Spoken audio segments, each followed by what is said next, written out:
Teman-teman, dalam Zoom kali ini saya akan membahas tentang pengertian dan tujuan sosialisasi kebijakan pendidikan. Analisis kebijakan pendidikan menurut Muhajir adalah telah kritis terhadap isu pendidikan melalui analisis oleh para pihak yang dipengaruhi kebijakan dengan menggunakan ragam pendekatan dan metode guna menghasilkan nasihat atau rekomendasi kebijakan untuk mencari solusi yang tepat dari berbagai masalah yang relevan. Pengertian sosialisasi kebijakan pendidikan.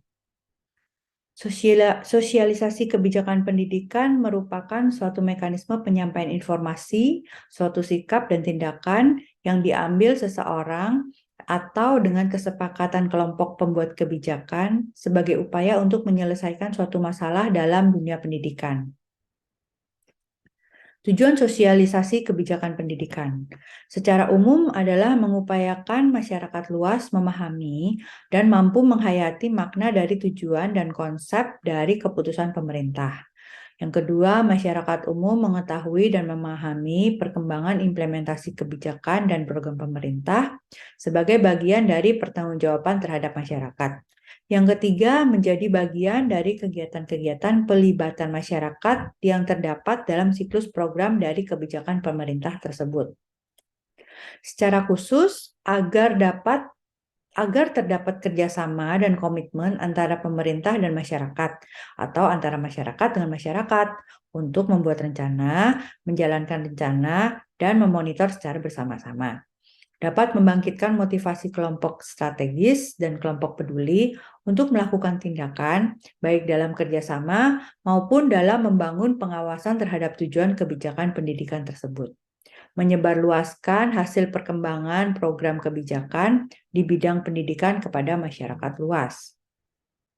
Tahap sosialisasi kebijakan pendidikan. Tahapannya ada 3, yaitu yang pertama tahap persiapan.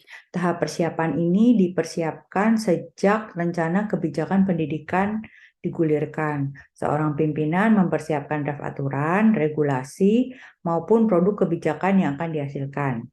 Tahap kedua adalah tahap meniru. Tahap meniru dicirikan dengan semakin membaiknya masyarakat mengikuti kebijakan yang akan ditetapkan, termasuk menyesuaikan peran-peran yang akan dilaksanakan oleh orang dewasa.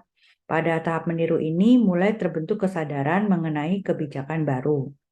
Masyarakat mulai menyadari tentang apa yang dilakukan oleh seorang pimpinan dan apa yang diharapkan dari kebijakan tersebut.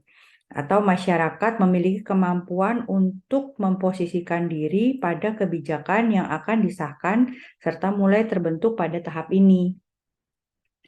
Lalu yang ketiga ada tahap siap bertindak. Tahapan adaptasi yang dilaksanakan tidak lagi menjadi yang utama atau mulai berkurang dan digantikan peran yang secara langsung dimainkan sendiri dan menjadi kepribadian dan budaya dengan penuh kesadaran. Kemampuannya menempatkan diri pada posisi yang diharapkan mengalami peningkatan, sehingga menyebabkan adanya kemampuan beraktivitas secara bersama-sama dengan sempurna. Pada tahap ini, masing-masing orang dewasa merasa puas. Mereka saling memberitahu koleganya dan mulai memahami secara bertahap peraturan-peraturan yang berlaku. Kemudian ada strategi sosialisasi kebijakan pendidikan.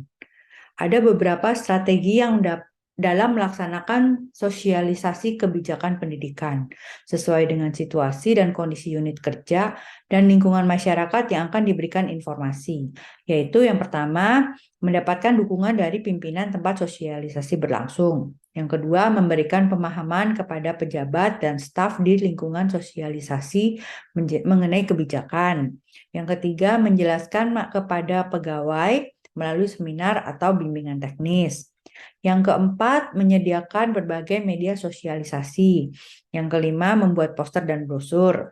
Yang keenam, menayangkan pada situs-situs internet lembaga yang menetapkan kebijakan. Yang ketujuh, menjadikan kebijakan sebagai salah satu tolak ukur bagi pimpinan langsung dalam menilai kinerja bawahannya. Media sosialisasi kebijakan pendidikan.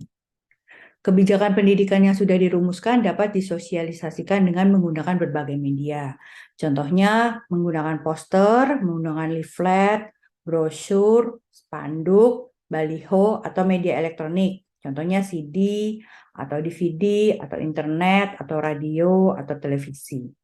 Demikian pembahasan tentang pengertian dan tujuan sosialisasi kebijakan pendidikan dari saya. Saya ucapkan terima kasih dan semoga semua bermanfaat bagi kita semua. Terima kasih.